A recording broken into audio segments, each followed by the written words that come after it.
these ballots and are sitting there wondering, like, why is this not projecting it? Here is why. Because what our decision desk is doing. 5, 4, 3, 2. And good afternoon, everyone. Welcome to the Entrepreneur's Journey. It's another Friday afternoon, and I'm Kira Walters, your host for the Entrepreneur's Journey and Assistant Manager in the Business Advisory Services unit here at JBDC. Now, this afternoon, I have with me a millennial entrepreneur, a young woman who has gone into a very masculine and age-old trade and profession, and is bringing new life, innovation, and creativity, new ideas to this area of business. Her name is Lacey-Ann Bartley, and she currently holds the position of Managing Director of Bartley's All in Wood, or Bartley's Craft, which provides Jamaican authentic designs that's in furniture to the local industry.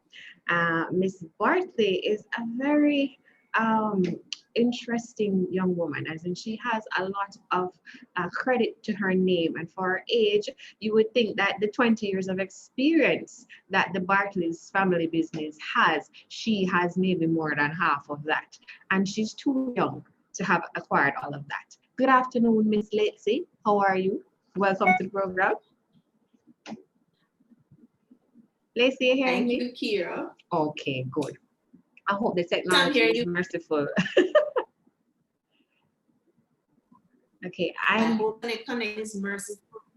Yes, I'm hoping, praying to the internet, God have mercy on us so that we have a very good connection this afternoon, because you know, with the weather and such. But you're hearing me live and I'm hearing you live. Yes? Yes. Okay. Good afternoon, everyone in Zoom, and good afternoon to everyone who has joined us so far via Instagram Live. Welcome to the Entrepreneur's Journey again. Now, I was just telling you that Lacey has a lot of credit to her name, and she's a young girl. You look at her, she has been named, what is it? Is Festival Queen, you entered, Lacey? First run up for Miss Manchester Festival Queen in 2013. Yes. You've been involved, you're very involved in community, and what is it, what we call it, the third, is it the third economy, where we have the give back social economy, that we use the correct term for it. Very active there. Also winner of the Guinness Made for More. Yes. Right, in 2016.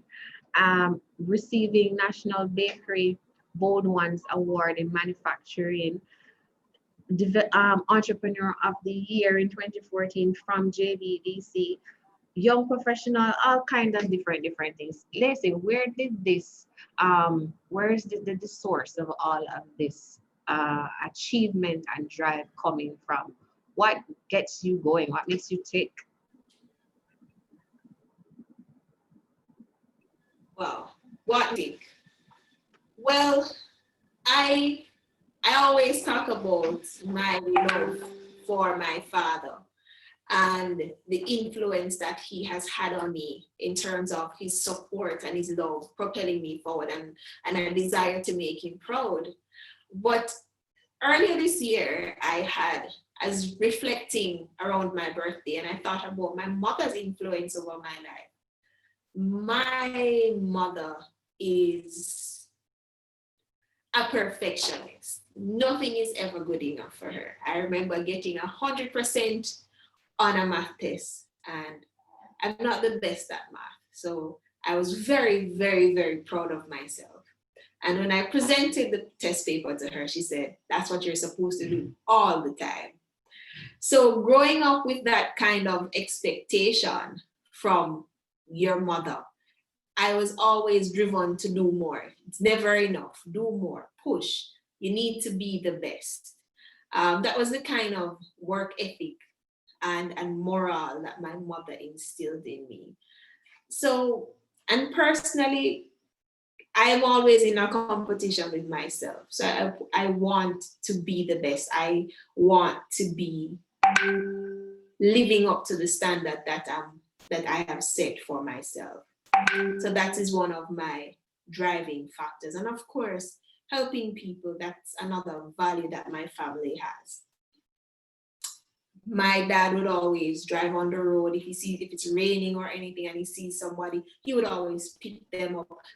My family has a strong philanthropic value, and that grew with the business that I've inherited from my father and revamped had those tenets in it. So it was very easy to transition from to it wasn't even a transition. It has been very easy for me to adapt or use the terminology of social enterprise. So those values that my family have imparted to me is what keeps me grounded, is what pushes me forward and what drives me. Okay, thanks, Lacey, for keep going. I actually thought I was having a problem with connections from your end, but I actually got muted off. I don't know if you noticed for a few moments, but I came back on and I got the gist of what you were saying. And fortunately, on your end, everything is fine. So everyone else on the call should have been hearing you. But so we got the answer as to where it is that your drive and the value system that actually directs you now comes from. Now, I remember hearing you say at some point in time that you also always knew that you wanted to be an entrepreneur, you wanted to guide your own path. Did you see yourself actually doing that in your family business, or you thought it would have been somewhere else, creating something else for yourself? So it has always been Bartley's. It has always been Bartley. Again, a lot of my anecdotes will always go back to my family. My dad had a woodwork shop, and as a child, that's where I would spend most of my days and evenings after school, Saturdays and Sundays. And I always and still do admire my father's work ethic. And being a daddy's girl, you want to help daddy, you want to make daddy happy, you want to improve his business.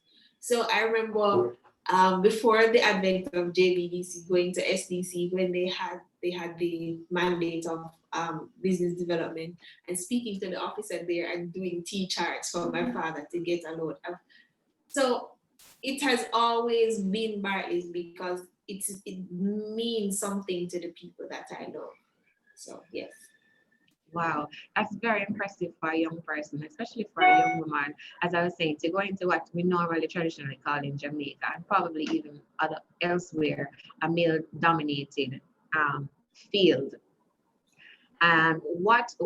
Since you knew at that point in time, did you begin to identify what was needed, as in what you would be able to bring to the business and chart a path to prepare yourself to enter?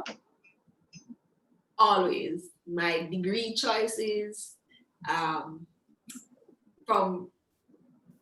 because of this is what I wanted to do, and it was a natural part of the course of my life. I remember even going to school, handing out business cards, giving my dad's cards to my friends to say, tell your parents to buy furniture from my dad. When I got to college and I was in entrepreneurship class, Miss V, who is the CEO of JBDC, was my lecturer. And of course, my project was on woodworking. When I did my master's and I was looking at, my topic was manufacturing. So my actions in life have always been strategic, with a big to improving Bartley's and looking at ways. We're always in discussions at the family table and family dinners.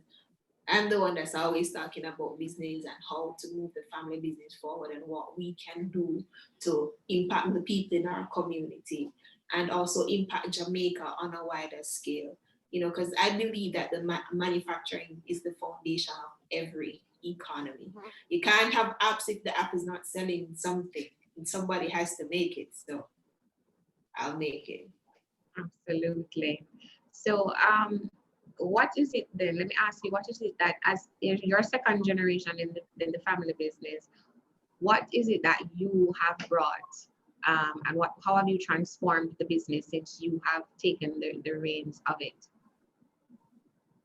Okay, that's quite a lot, and it's quite humbling. Well, we've gone since taking over the business. I've, with the help of my family members, of course, gone into the formalization of the business, registering the company, making it compliant, setting up good governance practices, setting up an advisory board, such the like, of course, marketing, social media, creating a marketing plan, business plan, joining and liaising with entities like JBDC and the Branson Center. Also acquiring a commercial facility where we are now. We are at Bartley's location in the Jamaica Deaf Village. It's 10,000 square feet, and we employ deaf and blind persons in our team, along with young people. Dad and I are the oldest people on the team. So I'm very proud of those accomplishments. Acquiring the factory was like a big, hairy, audacious goal for me for a very long time, because a lot of people may not have known, but I can say now, up until March of last year, everything that you saw, those beautiful pictures on Instagram and Facebook and on TV, came out of my house. Yes, congratulations on that move. That is a big one, a big hug to actually see come into reality. Yes, I was very happy. I'd also like to pause to highlight the power of positive thought, visioning, and dreaming. Today everybody's doing vision boarding classes and preaching about speaking positively, and it really works. The layout of the yes, the layout of the factory is exactly what I dreamt it to be. And because I was always, okay, I want a factory, I meet everybody, I tell them I want a factory. If you put all your energies positively towards something, it will come through. It might, I may not hype it up as much as the internet sensations do, but it is not a farce. It really works. Put your energy to what you want, have a plan, put it up there, whether it's the universe or God, whichever way you want to look at it, whatever you want to call the energy or the force or the life force, it is still important to think positively and put your energy towards what you want. Okay, folks, you heard that from Lacey. Lacey, who is making things happen, is saying you got to visualize it, the vision boarding and the positive affirmations and those things. It actually works if you put the work behind it, right? Yep. So you have to put the work behind it as well. Definitely. Okay, so tell us a little bit now, now that you are at this stage with the business, what is the time period? How long has it been since you have taken reins of Bartley's? Okay. Being that it is, well, let me start over. I don't romanticize entrepreneurship. I am very blunt, or I try to be very blunt when explaining the processes. So when persons want to enter, they have a more fulsome understanding. I know a counterpart, a lecturer in the Department of Management Studies writes about family businesses in Jamaica. There's a lot of material about family business in general. The transitions are never 100% smooth. As with family business, the dynamics are a little bit different. So my transition to managing director is in phases. So officially, I took over in 2011. I left my day job in 2014. So, and then in 2000, we're into 2020, and then in 2019, we formed the limited liability company. So it's never okay, but it's a process. And I remember talking to a female family business owner in Jamaica, and she was telling me some stories and conflicts and resolutions that she had with her own family members. And I was like, wow, I didn't know this. I don't see this on TV. I was having a group session with her and other entrepreneurs, and I'm like, wow, people should really talk more about this, because I was here tearing myself apart saying, boy, I could make this happen for my family. And here she with a very established company saying, Lacey, it takes time. There are conflicts. but we just push ahead and give it time and project the vision that we want to achieve, and most importantly, be a woman of your word. And those are things that help me to guide me forward. And so I do the same thing when talking to entrepreneurs, to let them know, nah, it's not pretty, it's not like what you see in the movies, it's messy, but give it time and stay true to the core. Really appreciate you taking the care to explain that process of not just having an instantaneous manifestation of the vision that you had even as a child, because we've established earlier that this is something you saw from a little bit, you know you wanted to do this, but even so it still took time. A lot of entrepreneurs who are still in what we might consider the startup phase of their business sometimes get disheartened, get discouraged, because it's not happening quickly. So I really appreciate you just clarifying that and re-emphasizing that you have to be committed. And I also like and want to stick up a pin on the point of you saying, I would call it having integrity. You said be a woman of your word. And especially when you're in a family business, it must be a lot more important, I'm imagining, to have some value systems that are guiding you to mitigate and really alleviate some of those potential conflicts and such. Yeah? Yeah, trust, even if you're running a capitalist enterprise, trust is very important. Your team and the people around you need to be able to trust. If you say I'm paying you $10 to do this, and you're getting paid on the 31st, it is $10 and you're getting paid on the 31st. Things do happen, but it is important as a leader for you to communicate the challenges you're having. Don't wait until the 31st and say, oh, I don't have the money to pay you. You have to communicate beforehand and build trust, because if you're all working towards a goal, you have 7 different brothers, 7 different minds trying to work towards a common goal. The thing that is going to bind you together is trust and having that common goal. But if they don't trust you, you can't get to that common goal. So that's something that's very, very, very important. Yeah, and that I think crosses over to every form of business, every form of organization where there are multiple persons, where it requires the coordination and the coming together of different people to make something happen. That is very important. So it's something that we all should and can take note of. So everybody, the 2020 has been the year for all of us, really, whether we're in business or not. But as an entrepreneur, can you share with us how it is that this year in particular has impacted you, your business, and how it is that you've been handling it? Boy, Yeah. 2020 has been the year. I know. I am a planner, right? I have a million diaries, a million Google Calendar reminders to say, okay, we're doing this, then that.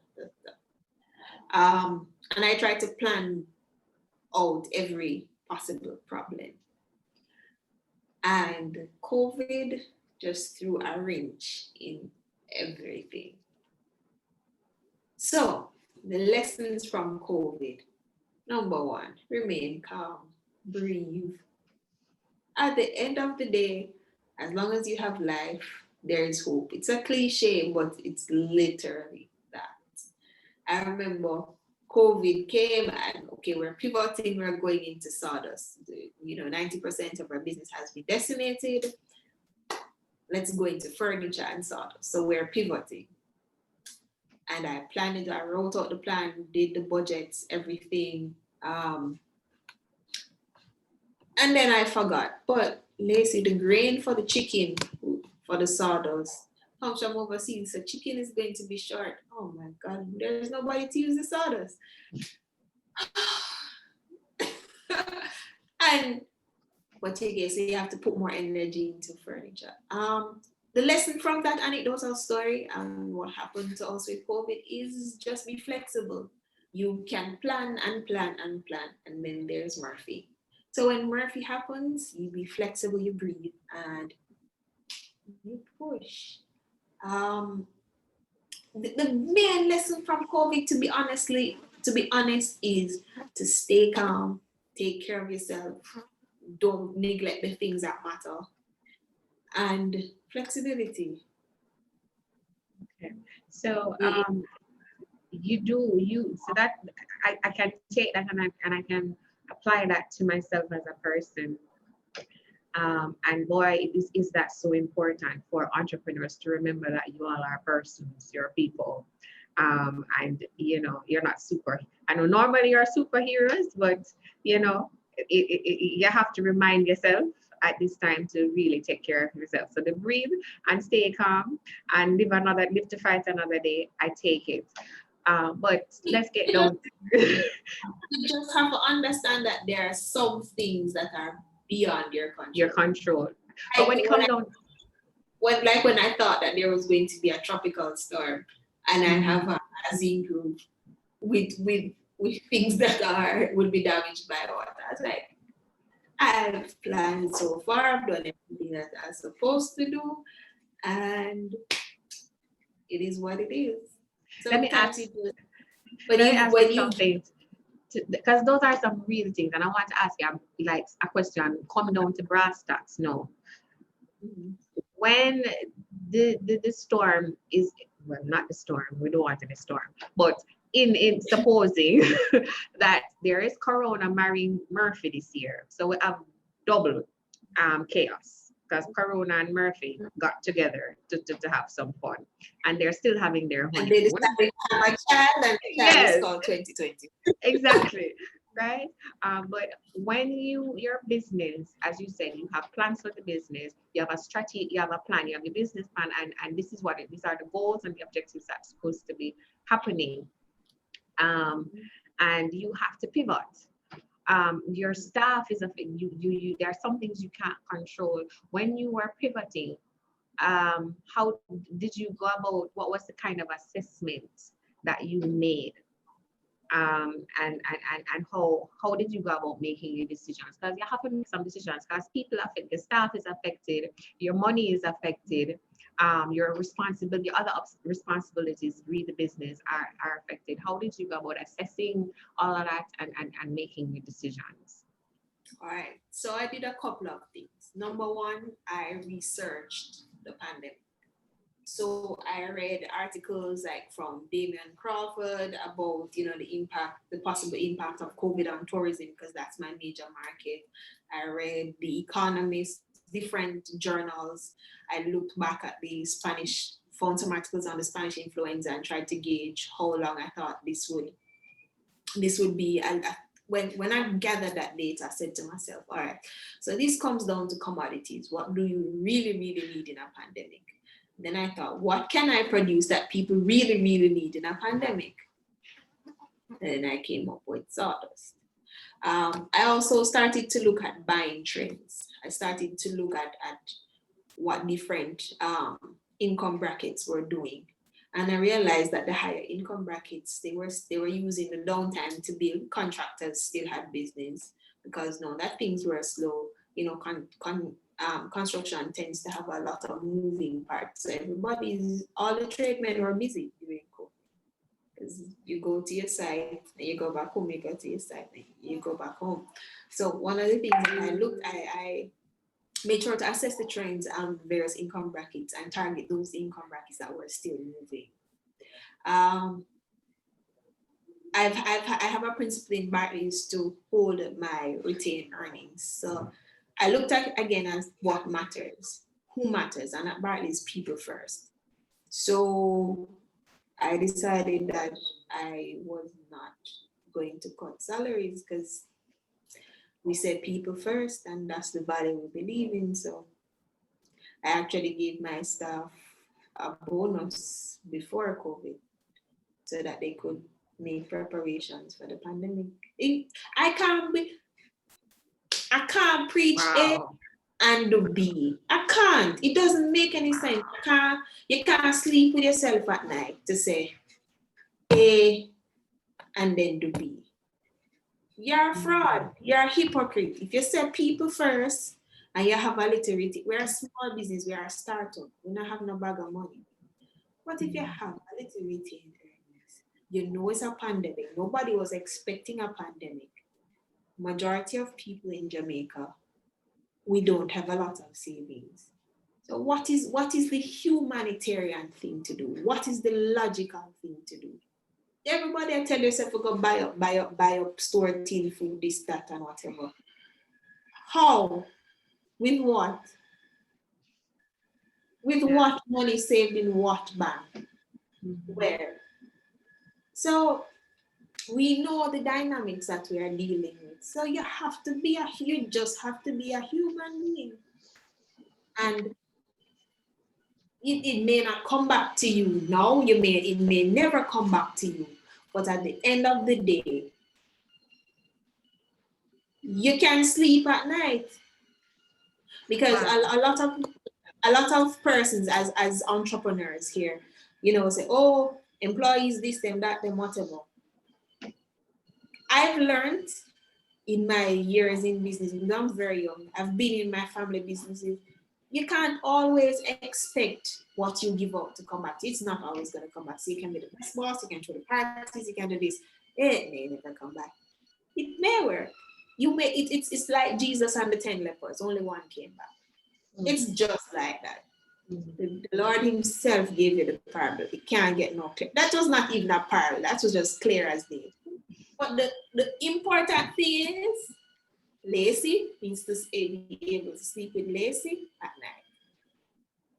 I respect that a lot, Lacey, because I think a lot of persons, even if they don't say it out loud, say it publicly. And when I say person, meaning persons who are in business, entrepreneurs who run their own business, face ethical and moral things that challenge their integrity quite often. And I don't know if it's you make it seem like it was just a simple and easy choice to make, but I'm sure that it isn't always that way. And so I laud you for taking that step. One of the things I've learned that has been beneficial to me as a second generation entrepreneur is that I can see how my father's way has benefited me. I can say to people, I can walk into any woodwork shop and say, oh, I'm Sugar's daughter, and I can get a tool tomorrow, I can ask for some scrap, I can get help. I've never gone somewhere and said, oh, I'm Lacey and Bartley, and try to explain when I say I'm Mr. Bartley's daughter, and they go. So that goodwill, as I said, may not come back to you in this generation. Yeah. But it as karma lives. Yeah, it's an investment. It's an investment. Definitely an investment in goodwill. The best investment is being able to sleep at night. Because I look at the cost of living for myself and say, boy, if it costs this much to do X, boy, how, you put yourself in the other person's shoe and you pay it forward. Yeah. Okay. So is it fair to say that at this point in time, Bartley's strategy for survival is to just hold firm? Exactly. When the opportunities, hold firm, stay true to who you are and what you believe in, but also be flexible to launch at the opportunities that fit within your value system. Okay. So there are opportunities that are coming that we're working on now, and we just have to be flexible, think outside the box. It is very important. I keep saying it is very important, but it is critical for you to push away negative thoughts. I've said to my team, I have this mantra that I say, what is the solution? Okay, we need to get 20 bed legs out to John Brown. Okay. The problem is we don't have any dry lumber. Where is it possible to find dry lumber? And you search and you think, if you're just going to stop, oh, there's no dry lumber, Bob, then you're dead in the show. You have to be flexible and you have to think about what is the solution, what is the workaround. There's always a solution.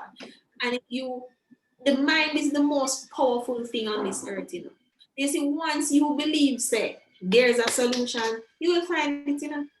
There's the old adage where there's a will, there's a way. And cliches tend to trivialize things, but I don't know whatever better way to say it. If you really want it to happen, if you really want it to happen, it will happen. You just have to push. Perseverance, push, and be positive. I'm all about the peace. People, planet, profit, passion. And positivity. Perseverance and push. And add positivity to it. Just keep the peace going. Keep the peace, yeah, and for peace of mind. That one was critical with COVID. COVID would mad anybody. You know, you're locked inside, you're worried about so many things that matter. A lot of different factors. So so we're in this space, and why I use the term hold firm is that, I mean, business-wise, there's only so much that you can do. So you're trying to maintain your what you have, because you're definitely not cutting stuff. So you're holding firm with what you have, your resources, because it is your belief that things are going to pick up, and that, as you said, there are opportunities that will arise, and you are steadily looking for them and brainstorming how it is to take advantage of them. But in the meantime also, is it that your vision, what is the vision that you have for Bartley's, for the long term and medium to long term, and is it that, well, answer that first before I ask you the next part. What is your vision for Bartley's long term? Definitely the vision long term is expansion. Mm-hmm. What does that look like? We want to definitely grow our sales portfolio. We want to strengthen and tighten our sales process and funnels. And the big, hairy, audacious goal for Bartley's is to be exporting and supplying one of these large outlets, especially overseas. So we definitely, export is the next big thing for us.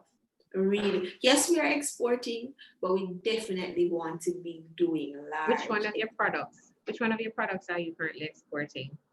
The souvenir and corporate gift line. Tourism is a big foreign exchange earner and makes up a sizable portion of the GDP in some Caribbean countries. So we definitely want to look at that. And there are also opportunities in the furniture market here in Jamaica. But the main thing for us right now is that we definitely want to export. And I'm sure persons may have the question about, how do we make our business less susceptible to shocks? And definitely diversification definitely has to be on the table. We can't be going headlong into tourism where there is the potential of destabilization of the Western world with what is happening in the United States. And if what goes down in the United States, whichever way it goes, there will be some instability, and that may affect tourism. So we definitely need to have an exit strategy or a pivot strategy that looks at something that can buffer and cushion in the event of the collapse or destabilization, further destabilization of the tourism industry. Mm-hmm. I wanted to also ask you, is it that with the vision that you have, is it that you have to, at this point in time, if you did not have a continuity plan, a business continuity plan before, have you since developed one? Because you're talking about instability and destabilization and so on. big business continuity in the context of succession, or continuity in terms of disruption, in terms of this year has proven to us that the uncertain environment that businesses exist in can become even more uncertain when there are huge shocks, to unexpected shocks. So, one of the things that we've been advocating for and educating entrepreneurs and business persons to do is to create plans that actually help you to assess the risks that your business may have in particular, and to imagine what any kind of shock or potential shocks could do and how they would affect you, and put a plan of action in place. So now that we've actually had it, it's a good space to actually put in a plan, because it's now, but it's also the possibility for it to happen again. We live in a hurricane belt.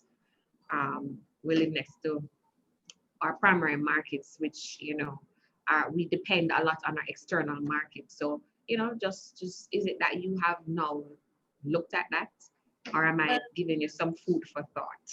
Well, my mindset is that, as I say, I try to plan out every possible eventuality.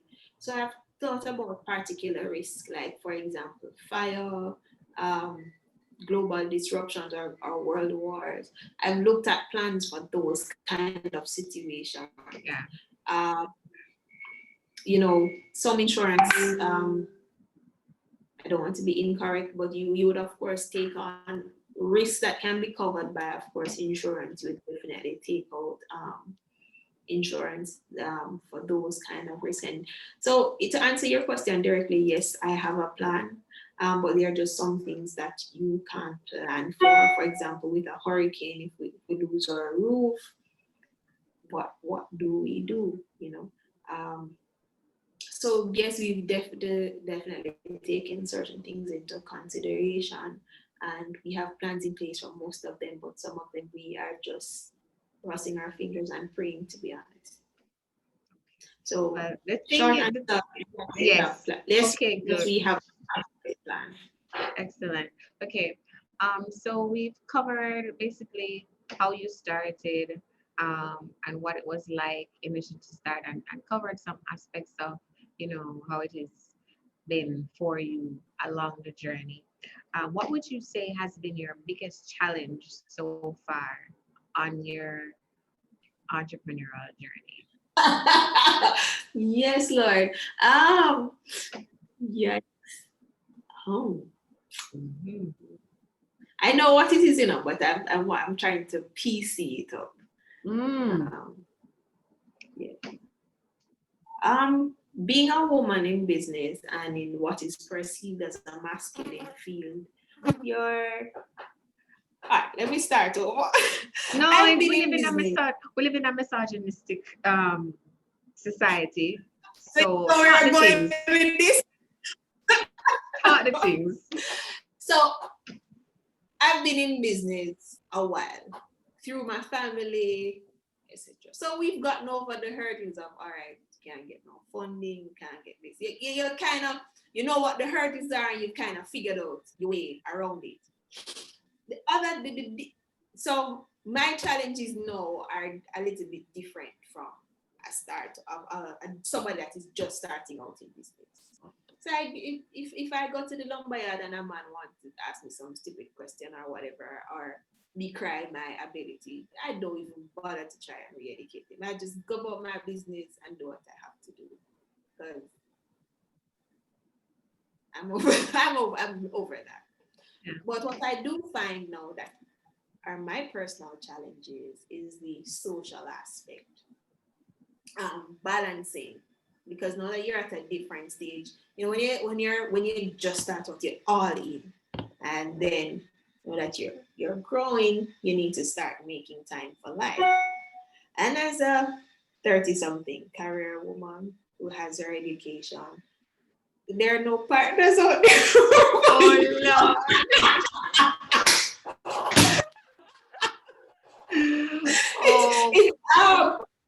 dating is difficult. It is an issue. Nobody talks about it. So I am going to be the one that's going to delegate and state. Yeah. Having drive, having vision, having your stuff together, knowing what you want is some way of, it's like you have a toxin on your life. Like run man Independence. toxin. Independence poison. Independence poison. I don't know what it is. Oh boy. And then so that is one. The second thing is that you need to stay disciplined to your work-life balance. Yeah. So you need to make sure that you're balancing because you're at a different stage. The business is maturing, your team is competent, things are coming together. So now you start to balance, you know. There's one argument that a couple of my entrepreneur friends and I were having about work-life balance.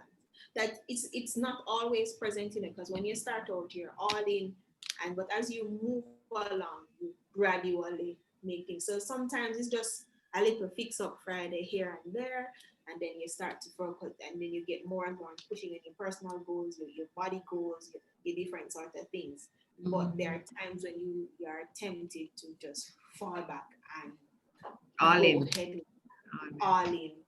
and neglect yourself. So that is one of the things has been a challenge for me to make sure to remember a healthy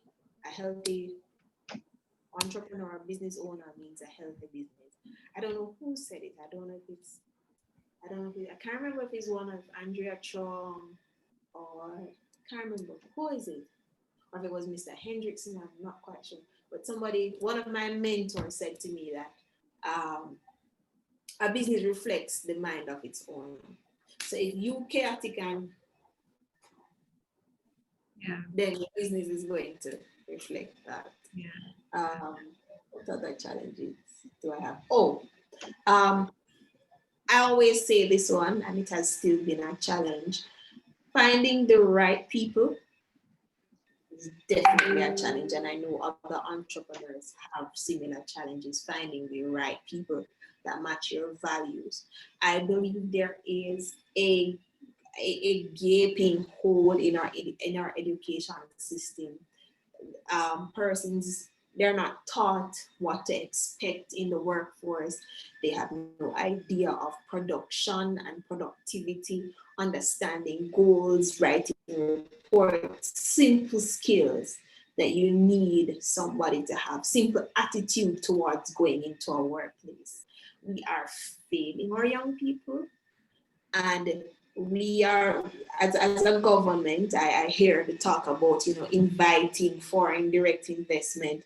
And when you invite these people to come and invest in Jamaica, they're going to use workforce to accomplish what goal, to get what GDP. Hello? You need a workforce. You need a competent workforce. It's not just bodies. And those bodies need to have a fertile mind to understand what the vision is and what needs to be done. We talk about 4 in 5 or whatever the metric is. The community or the country and the members of the country need to understand that, okay, this is the goal we're trying to get to. This is how we get to it. Production. Production means that you need to, in your own little corner, accomplish these goals. And I hear them talking about the goals, but they're not talking about how Lacey, how Kira, how Roshan, how everybody on this call is going to make their little contribution adds up to the goal. Yeah. Wow, that's a big one. So it's like they don't seem to understand that you are literally a part of the solution. It's just, okay, come and work, get our money, and go home.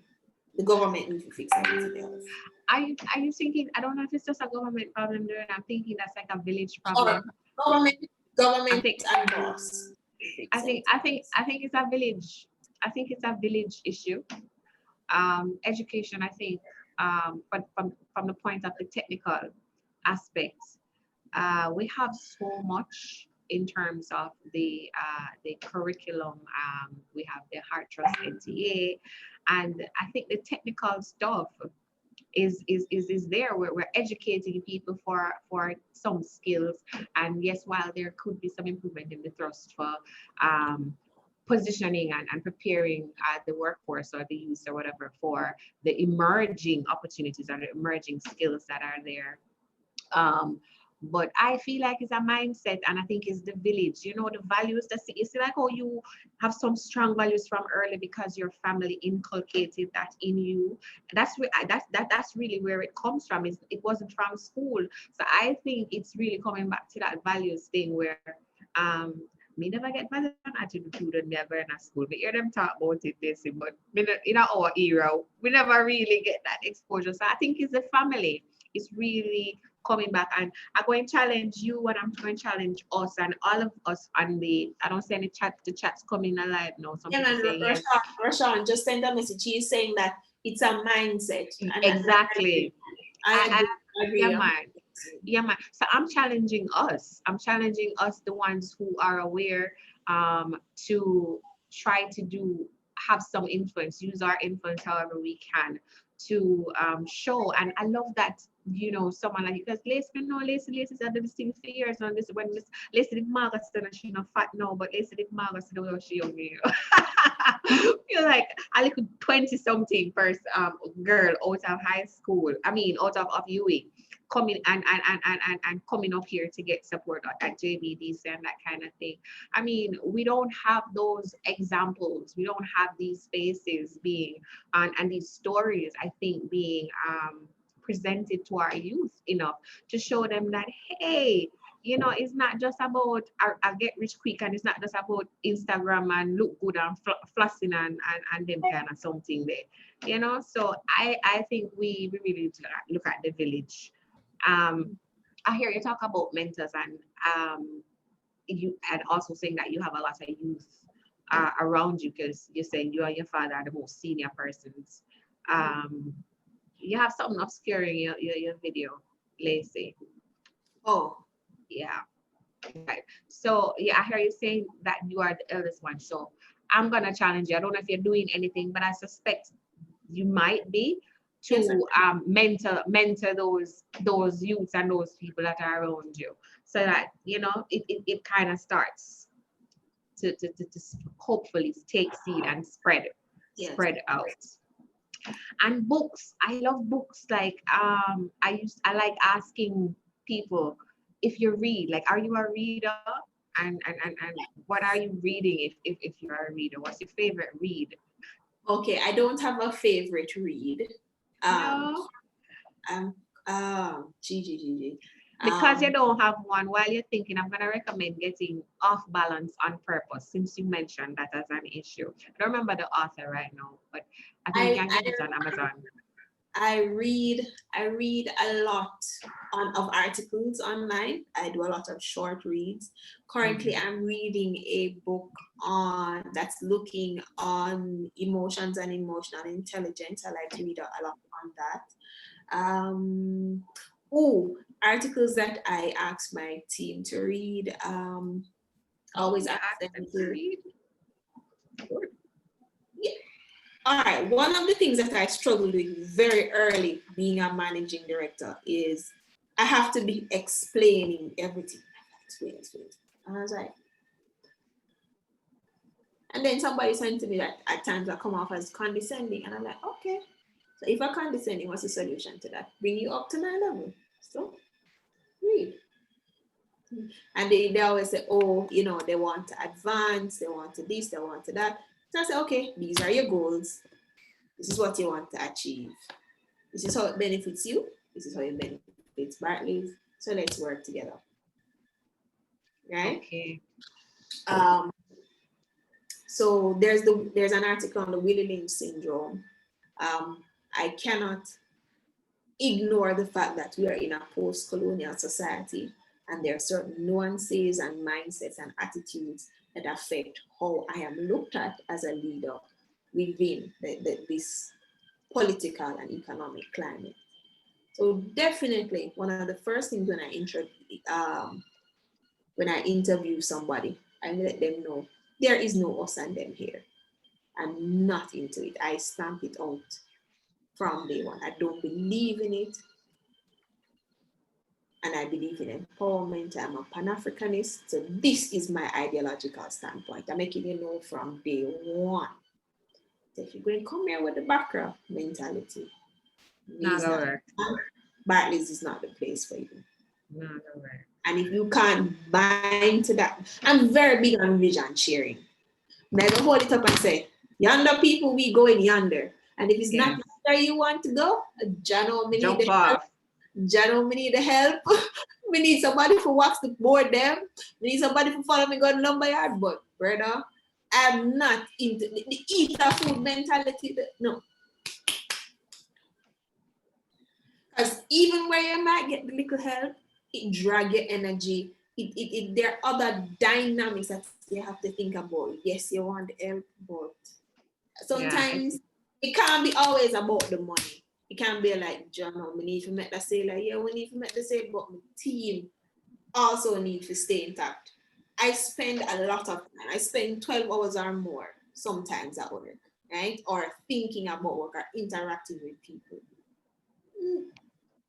We have to be happy, and I say we because I'm talking everybody in that space. We have to be happy. We need to be able to go to mess a man, trouble her and scar, or yes, I assault my team or go stick Gigi and laugh with him and chat. It can be that it's going to be a negative adversarial. Where and I know based on experience, I know what hiring somebody with the right skills, because I need the right skills, but the wrong energy, it will have experience. It will tear your company apart. No, it's true. That's very true. So we have about 6 minutes left, Lacey. So I asked you about the challenges. I wanted to know what's the high point, what's the highest point? No, not a couple. What's the highest point, as in the thing that has been like the best experience ever since getting the factory. Oh, sorry about that. Getting the factory. Getting the factory, that's the highest point. Nice. That's what for me so far. That has definitely been that. That's it. That's the big. Excellent. And what has been like the greatest learning, something that since you started has actually changed you as a person? What's the greatest learning that you've had? What comes to mind, go easy on yourself. You're not perfect. It's true. You are a perfectionist, in it, if I remember. Yeah, you go hard on yourself. It's true. I'm glad. It's true. I just stop and just chill. I just feel and take a chill. Yeah, that's my greatest lesson. I'm glad you've learned it young enough to actually enjoy it. I'm glad you learned that lesson early. No, guys, you've been on Daddy would always say. Okay, if there are any questions that you'd like to ask Lacey or any comments that you'd like to make, you need to make them know if you're on Insta or in the Zoom, because we're just about to wrap up. I'm gonna ask Lacey to just give her final word that she'd like to leave with another or a potential youth entrepreneur. I don't know if you want to make it to feminine, an agenda thing, but what is the bit of advice that you would like to leave with young people who are either in entrepreneurship or thinking of entering into entrepreneurship? Wow, there's so much things to say. But short advice, I'd say persevere, research, know what you're talking about, and plan. but again, I'm going to say it again, persevere, because it's not an easy road. It's a long journey, but be one. And once you've decided that that's what you want, push towards it and plan.